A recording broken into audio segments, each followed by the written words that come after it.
Allez, aujourd'hui, je suis avec Benjamin et on va parler d'une belle course du marathon de Genève notamment, mais avant de rentrer dans le cœur de notre sujet d'aujourd'hui et qu'on parle de cette franche réussite, hein, parce que 21 700 participants, c'est quand même de beaux chiffres, avec de belles éditions. Est-ce que tu pourrais te présenter, s'il te plaît, Benjamin?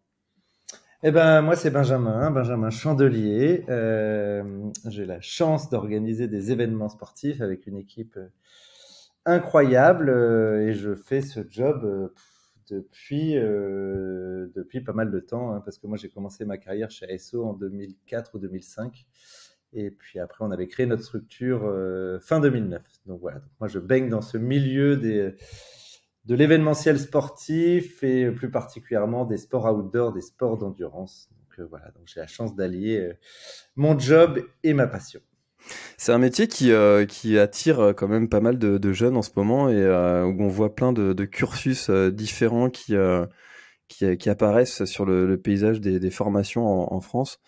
Comment est-ce que toi, t'en es venu à faire ce métier il y a toutes ces années? Enfin, c'était comment à l'époque et comment est-ce que tu as vu évoluer aussi cette activité professionnelle? Alors effectivement, à mon époque, alors même si ça fait un peu, un peu vieux de dire ça, mais c'est la vérité, il y avait peu de formation en management du sport, contrairement à aujourd'hui. Moi, j'ai fait une école de commerce, tout ce qu'il y a de plus classique, dans ma Normandie natale. J'étais très content de rester dans ma Normandie au vert et tout, c'était vraiment chouette. Et par contre, j'ai essayé de me spécialiser par mes expériences ou par les petits à côté des cours. J'étais notamment devenu président du bureau des sports de mon école. Ça a été hyper formateur parce que finalement, j'avais des référents dans chaque sport. Il y avait du rugby, il y avait du foot. Et puis moi, j'ai essayé de mettre un peu de l'huile dans tous ces rouages, d'essayer de leur trouver des partenaires, de faire toute la planification. Donc, bon, voilà. Je m'étais déjà initié dans l'organisation et puis après rapidement toutes mes thématiques de, pas de thèse mais de mémoire, etc., tout tournait autour du sport. Et puis j'ai eu la chance à la fin de mon cursus de faire un stage de fin d'études chez ASO, donc l'organisateur du Tour de France, du Marathon de Paris, un stage qui a duré 1 an. Au début, ça devait être 9 mois, puis ils ont souhaité me prolonger un petit peu, donc vraiment une expérience géniale. Mais comme il y avait peu de formation au management du sport et qu'il y avait surtout peu de place dans le sport à l'époque, je m'étais dit, je fais un cursus classique d'école de commerce, j'axe mes expériences plutôt vers le sport, mais je ne me coupe aucune autre piste parce que bah voilà, j'étais pas à l'abri de me retrouver dans un secteur un peu plus traditionnel, et en tout cas qui soit pas le sport. Donc voilà, je voulais surtout pas me fermer des portes. Je me suis donné les moyens, mais je voulais pas me fermer de portes.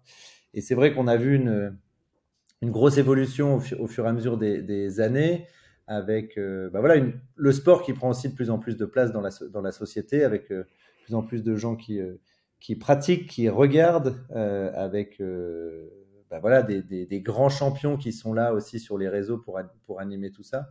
Et c'est vrai qu'il y a de plus en plus de formations, qu'elles soient privées, publiques ou autres. Et c'est vrai que, bah voilà, notamment avec le point d'orgue cette année de Paris 2024, bah heureusement qu'il y avait pas mal de formations en France parce qu'il fallait, il fallait beaucoup de monde pour organiser notamment ces jeux. Donc ouais, c'est intéressant que finalement on voit que cette filière sport, bah, elle est aujourd'hui ouais, comme une activité finalement classique qu'on pouvait retrouver il y a une vingtaine d'années. Hmm. Je crois qu'un des conseils qu'on peut donner justement à toutes ces personnes tous ces jeunes ou moins jeunes qui souhaitent rentrer dans ce milieu, c'est le fameux dicton, c'est en forgeant qu'on devient forgeron et c'est pas parce qu'on fait une école qu'il faut s'affranchir d'organiser soi-même des choses et puis d'essayer de créer des projets pour se faire la main. Et c'est en organisant qu'on devient organisateur, hein, comme on dit. Ouais, c'est un peu ça. Et moi, le conseil que je donne souvent, parce que bah, après, une fois que bon, j'ai fini l'école, que voilà, j'ai travaillé chez SO, qu'on a créé la boîte, je suis devenu, mon ancienne école avait créé un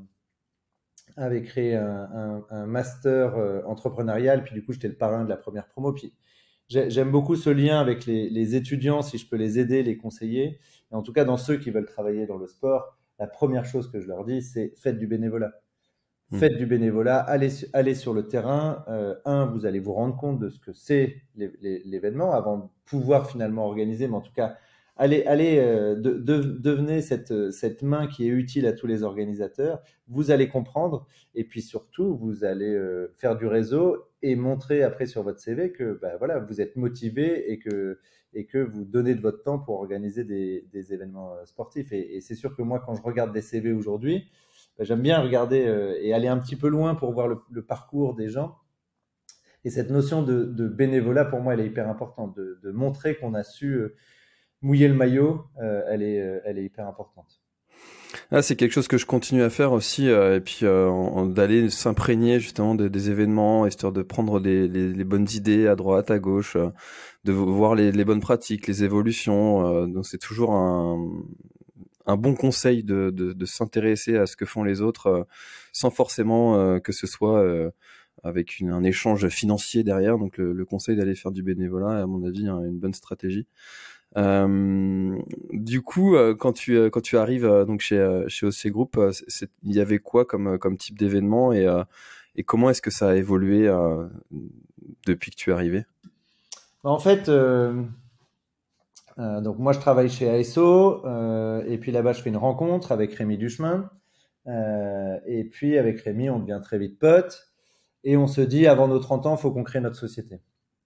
Parce qu'on a envie d'organiser. En fait, sur la fin, chez ASO, on était au développement et puis du coup, on était en charge de soit développer des nouveaux événements, soit de racheter des nouveaux événements, de racheter des événements, etc. Et puis en fait, approchant tous les deux la trentaine, on s'est dit bon, on s'éclate, nous on a envie d'organiser des événements de pleine nature. Donc pourquoi on créerait pas notre société? C'est ce qu'on a fait. Du coup, on est venu la créer en Suisse parce que Rémi avait des attaches en Suisse et qu'on venait régulièrement les week-ends et puis que c'était un terrain de jeu qui est incroyable et on s'est dit voilà, nous c'est là qu'on a envie d'habiter plus tard parce que on est tous les deux normands donc on avait besoin de retrouver un peu de verdure après une dizaine d'années à Paris et donc on a créé cette structure. Au début ASO est devenu notre premier client puisqu'on avait créé un événement qui n'existe plus aujourd'hui qui s'appelait l'Oxygène Challenge qui avait lieu dans le Cantal où il y avait c'était une réunion de sport nature avec du trail, avec du VTT, avec la course d'orientation. Donc ASO finalement, quand on est parti, a été notre premier client et on les remercie encore. Et puis après, on avait quelques activités plutôt de conseil pour générer un peu de cash quand même pour développer d'autres activités. Donc on avait conseillé Bultex qui venait de signer avec le SMI et le Marathon de Paris. On avait des terres d'aventure à se lancer dans des séjours trail, parce qu'à l'époque, ils étaient partenaires de l'UTMB, mais ils n'avaient pas de séjour trail, donc c'était quand même un peu paradoxal. Et puis rapidement, finalement, on est arrivé à récupérer l'organisation du Marathon de Genève. Et donc, notre première édition, ça a été 2010. Donc voilà, donc on a grandi, on a organisé le marathon, puis après on a organisé d'autres événements, on a récupéré un mandat pour les Coupes d'Europe et Coupes du Monde de biathlon au Grand Bornand, etc., etc. Donc là, on était installé en Suisse, puis on a commencé à avoir une équipe. Et puis finalement, on a écrit en 2009, et puis rapidement en 2010, on a fusionné avec une société anglaise qui, eux, était spécialisée dans la voile. Donc c'est pour ça aujourd'hui qu'OC Sport est à la fois dans les sports outdoor et dans la voile. Ce qui nous a permis aussi de développer un peu plus rapidement l'activité, de créer des nouveaux projets. Et puis en 2012, il y a notre ancien patron, l'ancien président d'ASO qui est arrivé avec un fonds d'investissement qui voulait retourner sur les événements. Donc eux, ils sont rentrés au capital. Et puis le tournant, ça a été en 2014 où là, c'est le groupe Telegram, donc groupe de presse que tu connais bien, Oui. groupe de presse breton, familial, qui avait commencé sa diversification il y a plus d'une vingtaine d'années, qui est devenu majoritaire chez OC Sport et qui nous a permis d'accélérer en termes de développement. Et puis sur la partie outdoor, ça s'est développé de manière assez linéaire. On n'aime pas prendre trop de risques, on aime bien maîtriser les choses. Et après le marathon, on a récupéré l'organisation du triathlon de Genève. Ensuite, on a créé les 20 km de Genève. On a créé Runmate, cet événement de course à pied en relais autour du lac Léman. Des mandats à droite à gauche pour organiser pour le compte d'autres. Et puis plus récemment, en 2021, on a intégré une société nantaise, Sport West Organisation, qui a rejoint la famille OC Sport, l'équipe de Julien Gaborio, du coup, qui fait partie de la famille maintenant, et du coup, avec l'organisation de la Ballonne Marathon de Nantes et du nouveau petit marathon qui va avoir lieu à La Baule et toute la presqu'île guérandaise en novembre prochain. J'ai essayé de schématiser, de résumer très rapidement, mais c'est à peu Ça près fait de gros beaux événements, hein. C'est souvent des événements qui rassemblent plusieurs milliers de participants. Pour avoir une idée un petit peu du nombre de personnes que ça représente dans les équipes pour organiser tout ça, et qu'on se fasse un petit peu une idée des coulisses de l'organisation. Combien de personnes ça représente? Alors, sans forcément parler tu m'expliquais un petit peu en off que vous étiez organisé par pôle, sans parler du pôle voile. Si on reste sur le milieu de l'outdoor, ça représente combien de personnes pour organiser tous ces événements? C'est à peu près une vingtaine de salariés qui sont répartis entre le bureau de Nantes et le bureau de Lausanne, juste à côté de Lausanne pour l'équipe suisse.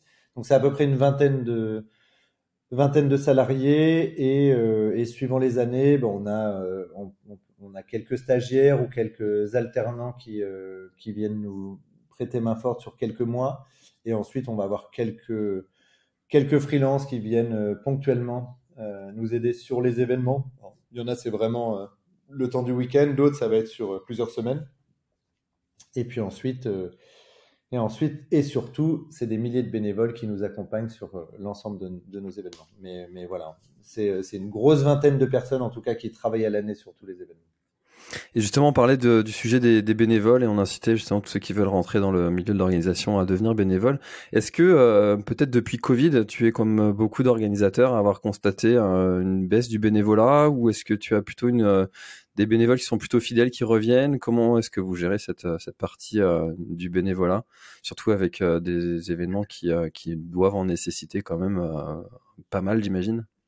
Alors globalement, et je nous estime très heureux et très chanceux, mais en même temps on se donne aussi les moyens. On a des bénévoles qui sont fidèles euh, parce que je pense qu'ils sont chez OC Sport vraiment considérés à leur juste valeur. Sur chacun de nos événements, on va avoir un lounge bénévole sur lequel il y aura une personne de chez nous qui est là finalement pour les choyer toute la journée. Donc, faire en sorte que il y ait des boissons chaudes, des boissons froides, qu'il y ait à manger à n'importe quelle heure de la journée, qu'il y ait quelqu'un pour les accueillir, qu'ils aient un endroit, eux, qui soit assez sympathique, où on va mettre une petite table de ping-pong, voilà, un certain nombre de choses pour que les gens soient bien entre leurs missions, qu'on puisse favoriser les échanges, parce qu'on le voit beaucoup sur les bénévoles. Il y a aussi beaucoup de personnes qui ont besoin de créer du lien social, qui sont peut-être un peu seuls chez eux, et qui font aussi du bénévolat pour rencontrer du monde. Donc on essaie de mettre en place un dispositif qui permet aux gens de se rencontrer, de pouvoir échanger. Et puis en marge des événements, on organise des sortes de fêtes de fin d'année ou de début d'année où on va convier l'ensemble de nos bénévoles pour organiser une petite soirée, un bon repas, pouvoir leur offrir des cadeaux et qui vivent un moment assez sympa. Donc globalement, ça se porte bien. Après, on voit quand même que sur certaines missions, c'est de plus en plus compliqué. Et c'est à double tranchant. C'est que sur certains postes, et notamment les postes de signaleurs, on voit que c'est de plus en plus compliqué. Et de l'autre côté, on a souvent les autorités qui nous demandent de mettre des personnes qualifiées à ces postes-là. Donc voilà, donc on se retrouve à avoir un shift au niveau des signaleurs où on travaille de plus en plus. Alors même s'il y a encore des signaleurs qui sont individuels, mais on va avoir tendance à travailler de plus en plus avec des associations ou autres qui finalement qui vont nous dire bon ok tout ce secteur, je dis n'importe quoi, sur le triathlon d'Évian, ce secteur vélo, bon, nous, on va le préempter, puis ils viennent à une quinzaine de personnes, et puis ils préemptent toute cette partie-là. Donc, après, sur le reste des missions bénévoles, aujourd'hui, ça marche très très bien. Il n'y a pas de shift, mais vraiment ce shift, il est vraiment sur la partie signaleur où c'est de plus en plus compliqué. C'est hyper important ce que tu as dit et je m'en suis vraiment, enfin j'en ai pris conscience récemment en fait, ce sujet des personnes qui viennent pour avoir du lien social et c'est des personnes qui souvent soit sont seules, souvent, enfin longtemps dans l'année et qui viennent pour rencontrer des gens, discuter. Ou qui viennent d'emménager pour se faire commencer des relations. Enfin, et ça, j'en avais pas vraiment conscience et je sais pas si tous les organisateurs en ont conscience de ça que souvent les bénévoles sont justement des gens qui viennent chercher du lien et se sentir un petit peu utile aussi. Donc, et c'est ouais, c'est important de le savoir et d'en prendre conscience pour pouvoir justement adapter ce qu'on peut proposer aux bénévoles de la meilleure des manières. Ouais, Ouais. tu vois, le lien social, cette quête du lien social, elle est hyper importante. Et tu le disais justement, des gens qui viennent d'arriver dans une région, dans une ville ou autre. Et on le voit, Genève a cette particularité d'avoir un double visage. C'est que il y a la Genève suisse et il y a la Genève internationale, puisque Genève abrite un nombre assez important de grandes organisations internationales. Donc, on va avoir l'OMS, on va avoir l'OMC, voilà, il y a beaucoup d'organismes internationaux. Et puis souvent, c'est des gens qui sont là pour 3, 4, 5 ans, qui font des piges et puis ensuite qui changent de pays. Et on a beaucoup finalement d'expats internationaux qui parlent pas forcément français, mais qui viennent faire du bénévolat sur nos événements, justement bah, pour à la fois s'intégrer dans la cité, mais aussi pour rencontrer du monde. Et ce sujet, il est vraiment, vraiment, vraiment essentiel. C'est que les organisateurs doivent prendre conscience que le bénévole, il vient pas que pour filer un coup de main et encourager des participants. Il vient pour beaucoup pour créer du lien social. Hmm. C'est hyper important. Non, c'est primordial comme sujet si on veut que les événements de type course à pied, outdoor, puissent perdurer. Et dans cet esprit d'augmentation de la participation, hein, ce qui est une belle nouvelle hein, quand on a nos événements qui sont pleins, complets et qu'il y en a de plus en plus. Ça veut dire que les gens se bougent, les gens participent à des événements. Ça, c'est pour moi toujours une belle nouvelle. Cette année, c'est 21 700 participants. Si mes chiffres sont exacts, comment est-ce que on augmente un nombre de participants aussi conséquent et quels sont les principaux enjeux quand on arrive à un nombre de participants aussi important, euh, notamment en termes d'organisation, de sécurité, de transport, de déplacement des flux. Enfin, quelles sont les principales problématiques que vous devez résoudre dans l'organisation et que les participants ne s'imaginent peut-être pas de premier abord? Ouais, alors je vais reprendre par rapport à cette période noire qu'on a connue, qui est le Covid. Le Generali Genève Marathon, c'est un événement qui va avoir 20 ans en 2025. Donc ça reste un événement qui est assez jeune et qui s'est développé toujours de manière assez linéaire. On a jamais voulu prendre de risques. On augmente la participation par étape, par palier, sans se cramer parce que on veut pas dégrader la qualité de l'événement. Et puis pendant le Covid, tout le monde était un peu en galère et nous on s'est dit ok, on a toujours été novateur, on a toujours essayé de proposer des choses un peu nouvelles, différenciant de d'autres événements qui se passaient sur route et on doit continuer dans cette direction. Et du coup, on a mis en place pendant le Covid un marathon, alors qui lui était pas connecté, on voyait beaucoup de choses fleurir et autres, et puis on n'était pas forcément convaincus. Et nous, on s'est dit, on va faire un marathon, mais sur un mois. Un marathon individuel sur un mois. Et en fait, donc sur cet événement, on a plusieurs distances. On a un marathon, un semi, un 10, un 5.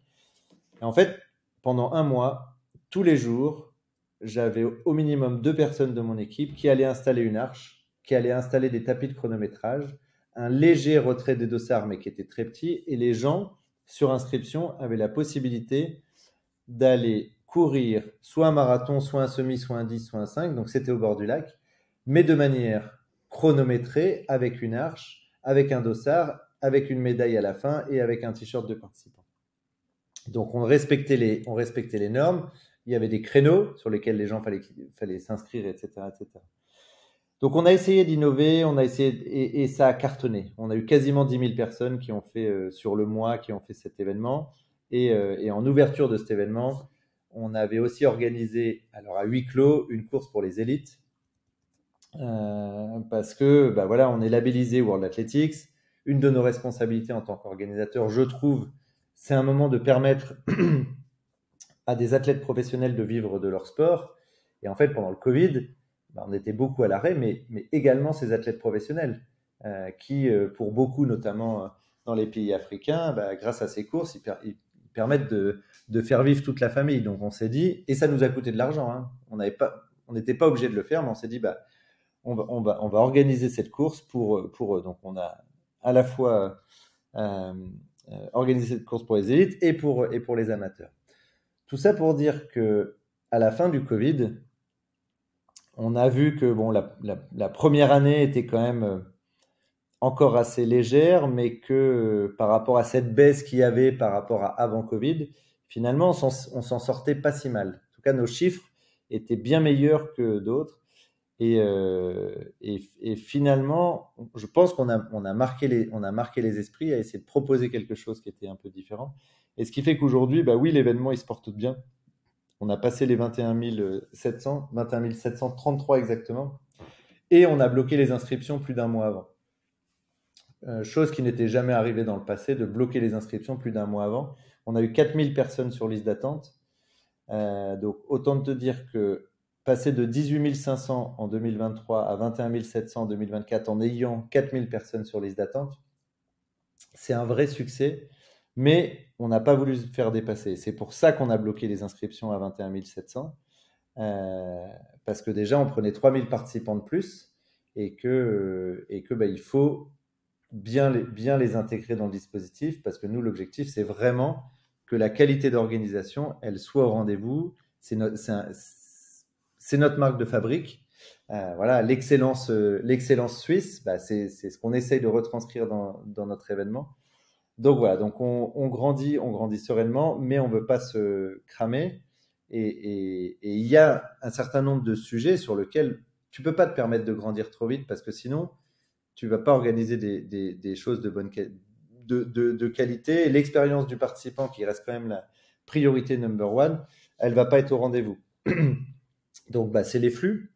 C'est des problématiques de flux où à un moment, bah, si tu as trop de monde sur un parcours, parce que à Genève, on a des routes qui sont magnifiques, mais on n'a pas la largeur des avenues de New York. Donc à un moment, on doit se limiter. Et notamment sur le semi-marathon, on a bloqué à 8200, principalement pour ces raisons-là, parce que on ne souhaitait pas travailler dans l'urgence et se dire, OK, on va revoir les horaires des départs pour faire plus de vagues de départ sur le semi, plus de vagues de départ sur le marathon, etc. etc. On a voulu garder ce qu'on avait en tête, et c'est pour ça qu'on a bloqué. Donc les flux, très, très importants. Et puis après, bah, la partie organisationnelle, parce que plus tu as de monde, plus il faut notamment de bénévoles sur les ravitaillements pour servir tous les participants. Parce que nous, depuis 2012, l'eau qui est sur les ravitaillements, c'est de l'eau du robinet. Donc c'est drôle quand je vois des villes aujourd'hui qui s'emparent du sujet avec les éco-cups et tout, c'est génial. Mais bon, ça aurait pu être fait depuis longtemps. Nous, c'est depuis 2012 qu'on le fait. Mais ça a une contrainte que beaucoup d'organisateurs... C'était pas la tendance, effectivement. Donc il y a beaucoup d'organisateurs qui vont se rendre compte qu'ils n'avaient pas pris le pli des différentes contraintes qui sont liées à ça. Parce qu'aujourd'hui, c'est sûr que donner une bouteille plastique, c'est facile. Logistiquement, c'est très facile. Aller remplir des gobelets, c'est un peu plus de job. Mais du coup, voilà, ben on savait qu'on n'arriverait pas dans un délai très court à recruter des bénévoles pour aller servir tous les gobelets sur les ravitaillements. Donc les flux, d'un point de vue organisationnel, et puis après, d'un point de vue sécuritaire, où sur certaines zones du parcours, on se doit d'avoir des voies d'urgence, parce que voilà, on organise un événement, même si on a la chance d'organiser un événement qui est à la fois une partie en campagne assez champêtre, dans des petits villages très sympas, et puis une grosse partie urbaine, mais on se doit de garder des voies d'urgence si à un moment il y a des ambulances qui doivent passer, des forces de police, etc., etc. Et voilà, on sait qu'on va pouvoir augmenter le nombre de participants à l'avenir, mais on va le faire de manière maîtrisée et de concert avec toutes les parties prenantes de l'organisation, parce que finalement, un organisateur pour organiser, il a besoin d'une grande famille.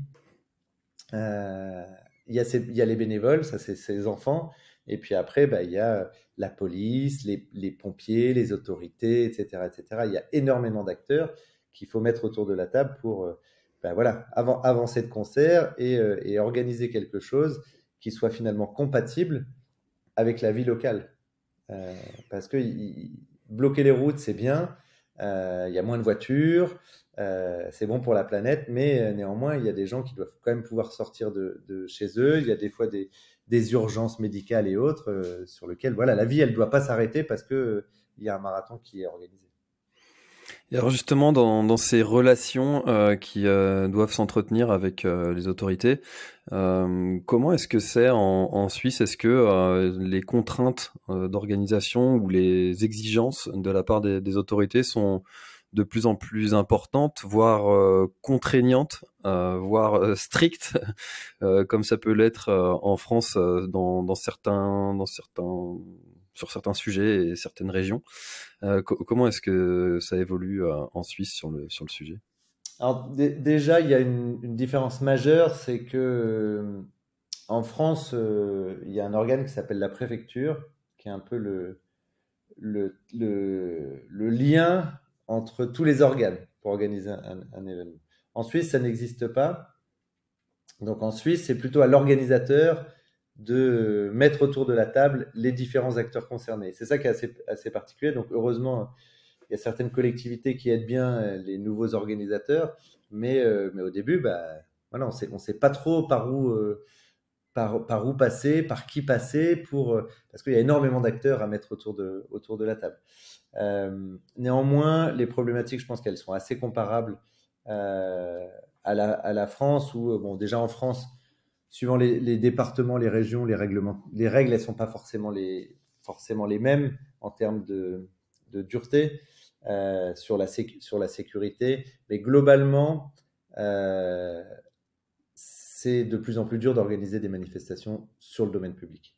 Ça, c'est la règle, que ce soit en France ou en Suisse. Donc, je dirais que, voilà, suivant les collectivités, ça peut être plus ou moins facile, mais ça reste de plus en plus complexe. Et on le voit, hein, le marathon de Genève était organisé 100% par des bénévoles entre 2005 et 2009, et puis ils ont lancé un appel, et puis on est arrivé, parce qu'à un moment, il y avait besoin de professionnaliser une partie de l'événement. Ça a été la même chose sur le triathlon de Genève, sur lequel on est impliqué depuis 2017. Et c'est de plus en plus compliqué pour des comités qui sont 100% bénévoles d'organiser des manifestations qui vont faire 5, 10, 15 000 participants. Aujourd'hui, ça n'existe quasiment plus, même en France. Dès lors que des événements marchent bien, qu'ils ont beaucoup de participants, bah, très souvent, ça peut rester associatif, mais il va y avoir quelques salariés ou quelques freelances qui vont être embauchés, etc., etc. Donc, non, ça. Si je dois comparer entre la première édition du marathon qu'on a organisé en 2010 et celle qu'on vient d'organiser, non, bien entendu, il y a beaucoup plus de contraintes réglementaires, sécuritaires et d'un point de vue administratif. Oh. C'est clair, et c'est pour ça que le sport outdoor, le sport d'endurance, et on le voit, est en train de se professionnaliser, parce qu'à un moment, demander à des gens qui ont un job, qui ont des familles, de traiter tous ces sujets, bah, c'est compliqué, parce qu'en plus, bah, généralement, les séances de travail avec les différents organes, hein, bah, c'est pendant la journée. Donc si on a un job, c'est très compliqué. Et on parle souvent des exigences des autorités, mais on oublie souvent aussi les exigences des coureurs qui ont augmenté aussi. Est-ce que c'est quelque chose que tu as constaté aussi sur les événements que tu peux organiser? Alors, je vais pas parler d'exigence, mais je vais plutôt parler d'accompagner des envies. Je vais tourner un peu plus poétiquement. En fait, chaque année, depuis qu'on a créé OC Sport, chaque année, on envoie des enquêtes de satisfaction à nos participants. Bon, moi, c'est une partie du job que je faisais chez ASO. Au début, quand j'ai commencé en stage, j'étais au marketing stratégique et j'étais en charge de faire toutes les études marketing auprès des participants, auprès du public, etc. Donc, j'ai ça un peu dans le sang de voir, ok, c'est quoi la satisfaction de nos participants et comment on peut les aider dans ce qu'ils souhaitent. Donc on essaie de les accompagner au mieux. On essaye un peu de les orienter aussi sur certains sujets. Euh, j'ai pas l'impression que ça a évolué de manière drastique en 15 ou 20 ans. Les gens, ils veulent retrouver une ambiance sympathique, une qualité d'organisation irréprochable, au moins sur les plans essentiels, sur je trouve le départ, mon chrono marche bien, à la fin c'est facile pour récupérer mon sac si je l'ai déposé, les ravitaillements sont de qualité. Ça c'est le b.a.-ba sur lequel il faut être irréprochable. Après, il y a des tendances de fond, mais qui ne sont pas encore complètement marquées. Et nous, on l'a vu, puisque depuis 2 ou 3 ans, on a décidé de rendre la médaille optionnelle. Donc, et malheureusement, on a, entre l'année dernière et cette année, un chiffre qui a un peu stagné. Nous, l'idée, c'était de dire, OK, d'un point de vue écologique, on sait que les médailles, les belles médailles en métal, etc., on doit les produire en Chine. Mm. C'est inévitable, c'est comme ça. On l'assume, mais on va solliciter notre communauté pour leur dire voilà, vous n'êtes pas obligé de la prendre. Et si à un moment on peut réduire le nombre de productions, bah, tout le monde sera content. Et si à un moment on arrive à un seuil qui est suffisant pour supprimer les médailles, on le fera. Si à un moment il reste que 20% des gens qui veulent une médaille, on le fera.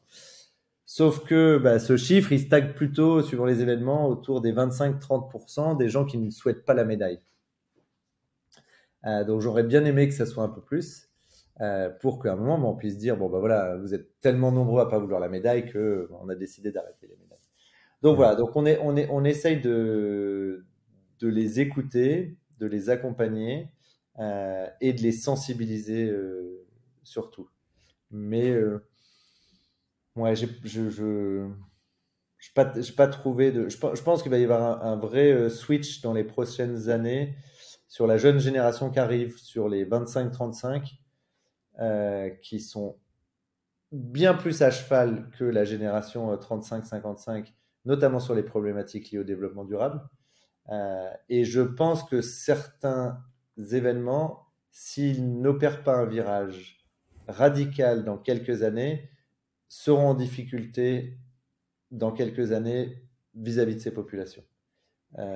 Chaque année, on pose des questions sur ces thématiques-là. On leur demande si ce qu'on fait est suffisant, pas suffisant, bah, comment on peut améliorer les choses. On est très ouvert sur le sujet parce qu'on essaye d'avancer dans la bonne direction. Mais oui, je pense qu'à un moment, ça va se tendre au niveau de ce public et cette génération-là, qui Mm. n'accepteront plus que demain, bah oui, il y a encore des bouteilles plastiques sur des événements, des emballages plastiques dans tous les sens, etc., etc. Et qu'est-ce que tu penses de mesures radicales que certains organisateurs peuvent prendre? Je prends l'exemple du marathon du Mont Blanc qui oblige quasiment les coureurs à venir en train.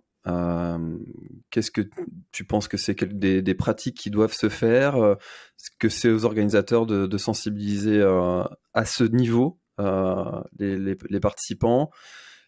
C'est quoi Ouais, ton bah, point de vue je sur le pense sujet? que bon, déjà le marathon du Mont Blanc peut se le permettre.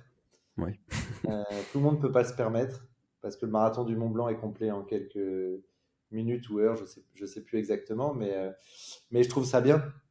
Je trouve ça très bien parce que du coup, ils ont ce pouvoir, entre guillemets, d'un événement qui est sold out hyper rapidement, qui est hyper attractif. Et finalement, d'utiliser ça pour marquer un gros coup, pour sensibiliser les gens, sachant que c'est faisable, hein, c'est pas non plus le truc irréaliste. Bon, bah oui,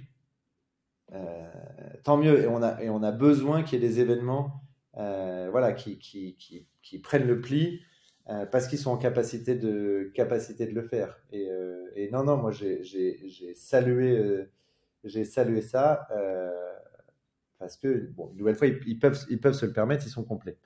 Mais il faut des actions assez choc et fortes dans la mesure où ça reste possible de venir en train à Chamonix. C'est pas le truc complètement lunaire. Hmm. Non, c'est sûr que ça reste, même si pour certains, effectivement, c'est un peu plus long que de venir en voiture, mais ça reste accessible et faisable. Et d'ailleurs, tu me disais hein, que c'était quelque chose qui vous tenait quand même particulièrement à cœur d'intégrer des pratiques durables, écologiques dans l'organisation des événements. Qu'est-ce qui concrètement est mis en place pour les événements que tu peux organiser? Bah déjà, bon, une nouvelle fois, on en parlait tout à l'heure, hein, depuis 2012, sur le Generali Genève Marathon, on n'a plus de bouteilles plastiques. Donc 2012, c'était quand même il y a 12 ans.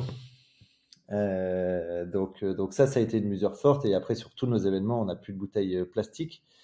Euh, et ça a été un peu de boulot au début, on va pas se le cacher, ça a été un petit peu de boulot, mais aujourd'hui, on est hyper fiers. Et puis, bah, il n'y a même plus de questions à se poser en fait. Notre organisation, elle est faite dans ce sens.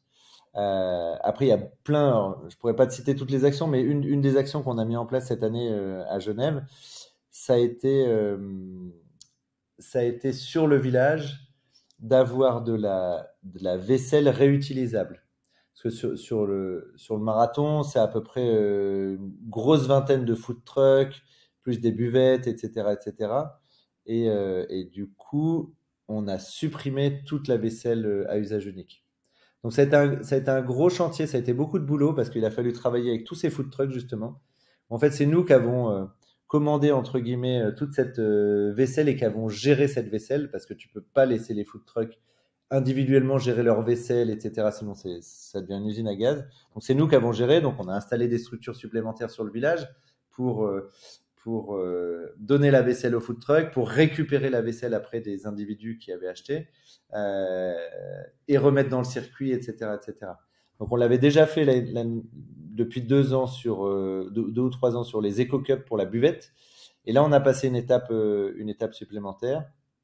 Et l'étape qu'on va passer l'année prochaine, là, on a fait des tests sur 4 ravitaillements du marathon. C'est sur les Eco Cups, euh, sur les ravitaillements. Bon, depuis 2012, on a de l'eau du robinet sur les ravitaillements qui était distribuée dans des gobelets, alors qu'il reste des gobelets compostables. Donc c'est voilà, donc ça fait du compost, donc c'est pas non plus des gobelets en plastique. Néanmoins, on va passer une étape supplémentaire avec les Eco Cups sur l'ensemble des ravitaux l'année prochaine. On avait besoin de faire un premier test cette année sur 4 ravitaillements, ça a bien marché. Et on est en train de travailler avec le fournisseur pour avoir peut-être des gobelets qui soient un petit peu moins rigides. Parce que c'est ça le risque aujourd'hui sur de la course sur route avec ces Eco Cups, c'est qu'à un moment, il y a quelques gobelets qui finissent par terre et qu'une personne marche sur un gobelet et se tord la cheville. Donc voilà, donc c'est 2 actions fortes. Et il y a une autre action forte qu'on a mis en place en 2023 et qui a apporté beaucoup ses fruits. C'est que on a arrêté de communiquer dans les pays qui ne peuvent venir qu'en avion. Euh, donc notamment en Angleterre. L'Angleterre était un gros pourvoyeur de coureurs sur le Generali Genève Marathon. Et puis bah voilà, quand on fait chaque année, on fait notre empreinte carbone et on se rend bien compte que sur l'ensemble de nos événements, à 75%, c'est les émissions, elles viennent des transports. Et du coup, on s'est dit bah, comment on peut agir et marquer fort. Et du coup, on s'est dit bah, arrêtons de communiquer dans les pays nordiques, en Angleterre, etc. Donc, on a recentré notre communication plus au niveau local, mais également sur des destinations type Paris, Milan ou autres qui sont très accessibles facilement en train. Et on a arrêté. Et finalement, on s'est rendu compte que on a drastiquement baissé nos émissions de CO2 en opérant de cette manière. Et que malgré tout, bah, on a un nombre de participants qui augmente. Mais c'est des participants bah, voilà, qui sont plus locaux ou qui viennent de zones qui sont accessibles en train. Et comment est-ce que les organismes territoriaux touristiques réagissent par rapport à ça justement? Est-ce que c'est quelque chose qu'ils voient d'un bon œil? Parce que on peut très bien se dire, ben, si on fait moins venir de gens d'ailleurs, de loin, de faire découvrir un territoire, peut-être que les pouvoirs publics qui se chargent justement du développement touristique pourraient voir ça d'un mauvais œil, ou est-ce que finalement ils sont plutôt alignés avec ça? Non, non, ils sont assez alignés. Et dans la mesure où, bah, on le voit, hein, les hôtels à Genève pendant le marathon, il y en a beaucoup qui sont complets. Donc, malgré le fait que, oui, on a un peu moins d'anglais, un peu moins de scandinaves, mais bah, on a un peu plus de parisiens et un peu plus d'italiens. Donc, au final, voilà, la participation, elle continue d'augmenter. Mais c'est juste que, ouais, on a déplacé un petit peu le curseur en termes de provenance. Mais au final, le résultat et l'impact économique sur les territoires, bah, il est toujours aussi intéressant. Hmm. Et alors, un marathon, ça reste un marathon, 42 km. Pourquoi venir au marathon de Genève? Quelles sont les spécificités qu'on peut avoir, par exemple, sur le parcours? Parce que tout à l'heure, tu disais qu'on n'était pas non plus uniquement en ville, mais qu'on allait dans une zone un petit peu champêtre. Quelles sont les spécificités du marathon de Genève? Ouais, bah, je pense que sa grande spécificité, c'est ça. C'est son côté à la fois urbain et à la fois campagne, où on a. C'est à peu près moitié-moitié. Je pense qu'il y a un peu plus de villes que de campagne, mais c'est un parcours qui démarre. La distance entre le départ et l'arrivée, elle est de 1,5 km. Donc déjà pour les accompagnants, c'est assez sympa. Et on a fait un parcours qui va un peu en campagne, mais qui permet et qui revient un moment par la ville avant de repartir un petit bout en campagne et de revenir complètement. Donc il y a la possibilité pour le public de voir à plusieurs reprises les participants. Donc ça c'est quand même chouette. Et cette campagne, elle est absolument magnifique. On passe dans des petits villages. Au loin, on a le Mont Blanc d'un côté, les crêtes du Jura de l'autre. Et après, il y a vraiment cette plongée sur la rade où là, on arrive. Et puis, il y a le jet d'eau qui est là au milieu du lac qui est magnifique. Et ensuite, on va dans différentes rues de Genève avec un finish de rêve sur le pont du Mont Blanc. Donc, on est vraiment sur l'eau avec le jet d'eau qui est en face. Donc, le parcours, il est vraiment atypique parce que on a souvent des parcours et on se dit qu'à Genève, ça va être un parcours ultra-urbain. Et ben non, on a une belle campagne qui est vraiment juste à proximité et qui permet voilà, d'avoir un parcours qui est unique, qui est sympa, qui est rapide. On a un parcours qui est assez rapide où chaque année, je crois que cette année, c'est plus de 60% des gens qui ont battu leur record personnel. Donc ça, c'est chouette. Donc une qualité d'organisation qu'on essaye d'avoir bah voilà, irréprochable. On a un t-shirt technique Compressport, c'est une marque suisse. Le t-shirt, il est magnifique, il est reporté par beaucoup. On a des ravitaillements qui sont de qualité. On a bien entendu les meneurs d'allure. Et bon, bref, ça le classique. Mais et puis une ambiance qui est vraiment chouette. Où ce week-end, c'est un week-end de fête pour tous. Donc voilà un peu les atouts. Et puis oui, et puis ouais, le parcours, il est juste magnifique. J'ai vu aussi qu'il y avait quelque chose qui était pratiqué finalement par... alors, personnellement, j'ai plutôt une connaissance du milieu du trail, un peu moins du milieu de la route, mais c'est quand même ma sensation que c'est pas une pratique qui est très courante. Vous faites un semi en fauteuil de course, donc pour, j'imagine, favoriser l'accessibilité aux personnes en situation de handicap. Euh, Comment est-ce que vous avez mis ça en place et est-ce que ma sensibilité de se dire ça se fait pas beaucoup est juste? Complètement. En fait, nous, on a commencé à mettre en place ce semi-fauteuil au moment où quasiment tous les autres courses en Suisse arrêtaient. Et parce que nous, on a repris l'organisation en 2010.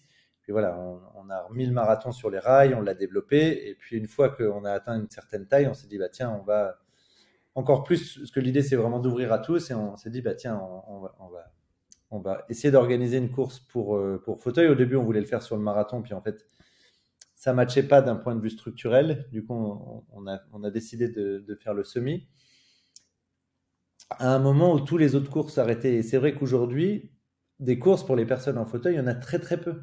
Très très peu. Et nous, chaque année, et on a la chance en plus, bon alors cette année, il a dû décommander à la dernière minute parce qu'il était blessé, mais on a Marcel Hugues, qui est suisse, qui a gagné cette année, qui a gagné Boston, qui a gagné Londres, l'année dernière qui a gagné New York. Bon, bref, il gagne tous les grands majors, il a multimédaillé paralympique. Euh, et, et l'idée, c'est vraiment d'avoir chaque année quelques participants de plus, que ce soit des élites mais surtout des amateurs, sur cette course en fauteuil. Aujourd'hui, il n'est pas normal que les courses aient arrêté d'avoir une catégorie fauteuil. Parce que pourquoi en fait on doit avoir des événements qui sont accessibles à tous. Donc non, non, plus que jamais, nous, on organise cette course en fauteuil et avec l'objectif de la développer. Sur le semi-fauteuil, le prize money, il est identique au semi-valide. Donc voilà. Donc c'est des choses qui nous paraissent complètement normales, logiques. Bah, voilà, de pouvoir intégrer tout le monde dans notre événement, qu'on ait un handicap ou qu'on n'en ait pas. Et ça représente combien de participants, ce semi? Cette année, je crois qu'ils étaient 13, ce semi-fauteuil. Et chaque année, à peu près, c'est un participant de plus. Hmm. Ça reste niche. Très niche. Ouais. C'est très niche et en fait, on a eu dans le passé des participants qui étaient en fauteuil, qui ont fait l'événement mais avec un fauteuil de ville, entre guillemets. Et c'est là où nous, on doit continuer d'accentuer nos efforts en termes de communication et de promotion pour que des personnes qui sont aujourd'hui en fauteuil puissent s'adresser aux bonnes associations pour se faire prêter des fauteuils de course, entre guillemets. Même s'ils débutent, à un moment, avec un fauteuil roulant classique, on ne peut pas faire ce 21 km. C'est beaucoup trop difficile. Donc c'est là où nous, on doit encore accentuer nos efforts avec les associations partenaires pour que, bah oui, le monsieur ou madame tout le monde qui est en fauteuil se dise à un moment, bah oui, c'est possible. C'est possible et je dois m'adresser à telle association pour me faire aider. Mais voilà, c'est souvent des personnes qui n'osent pas, qui sont seules chez eux. Et nous, l'idée, bah oui, on doit les accompagner dans cette démarche. Ah, j'aime beaucoup la démarche en tout cas et bravo hein, pour avoir pris ce sujet en main et justement de ne pas s'être laissé porter par justement le fait que bon, on pourrait se dire bon, ça concerne que 13 personnes. Ce serait un petit peu la facilité hein, de se dire ça, mais finalement c'est un très beau message et je pense que au-delà du nombre de participants qui viennent réellement faire la course, il doit y avoir tout un tas de personnes en situation de handicap qui se disent bah tiens pourquoi pas moi, même si je fais pas un semi, je peux peut-être faire un 2 kilomètres, 3 ou se Exactement. mettre au sport. Donc ça a une portée beaucoup plus que 13 personnes finalement à mon avis. Donc bravo pour ça. Est-ce qu'il y a quelque chose que tu aimerais dire à un participant qui se dirait tiens, j'hésite à venir l'année prochaine. Alors, on a compris que cette année ça allait être compliqué de venir, hein, c'est complet, mais et qui finirait de le convaincre. Bah, on est une équipe et on a une famille avec nos bénévoles qui fera que cette personne elle ressortira grandie parce qu'on va mettre tout ce qu'il faut pour qu'il vive une expérience incroyable et qu'il passe du bon temps. Et surtout que cette personne, elle vienne en famille parce qu'il y en a il y en a pour tout le monde, que ce soit au niveau des courses, mais aussi au niveau des animations, de la nourriture qui sera proposée par la vingtaine de food trucks, etc., etc. Non, on essaie d'avoir une ambiance qui est chouette, avec des DJ au départ, des DJ à l'arrivée. Bon, bref, ouais. Une ambiance de fête pour une expérience incroyable. Eh ben, merci beaucoup, Benjamin, d'avoir participé à cet épisode et on remercie Finishers, un site d'inscription et de calendrier de courses qui nous a mis en relation pour enregistrer cet épisode. Vous pourrez retrouver évidemment le marathon de Genève sur le site Finishers. De toute façon, je mettrai tous les liens dans la description du podcast. Benjamin, est-ce qu'il y a quelque chose que tu aurais aimé ajouter à notre échange, peut-être pour le clôturer? Non, non, bah, merci à toi pour ces échanges. Tu as bien compris, je suis un grand passionné. Ces événements, ils m'animent, ils me procurent beaucoup d'émotions. Souvent, je me cache un peu pendant 2-3 minutes à un moment de chacun de nos événements un peu dans l'anonymat pour regarder ces émotions qui se dégagent des participants. Et aujourd'hui, c'est ça qui me plaît énormément dans ce job. Et on a parlé beaucoup des bénévoles, mais sans les bénévoles, on ferait rien. Et le fait de pouvoir proposer à certains de vivre une expérience sociale aussi intéressante, voilà, ça me nourrit au quotidien. Eh ben, merci beaucoup encore une fois d'avoir pris le temps d'échanger avec moi sur le podcast. J'ai aussi appris, donc merci beaucoup Benjamin et à bientôt chers auditeurs pour un prochain épisode de l'Instinct Outdoor. Et n'hésitez pas à partager cet épisode ou à aller voir le marathon de Genève si jamais participer à un marathon en Suisse vous branche. N'hésitez surtout pas. Merci Benjamin, à bientôt. Merci François.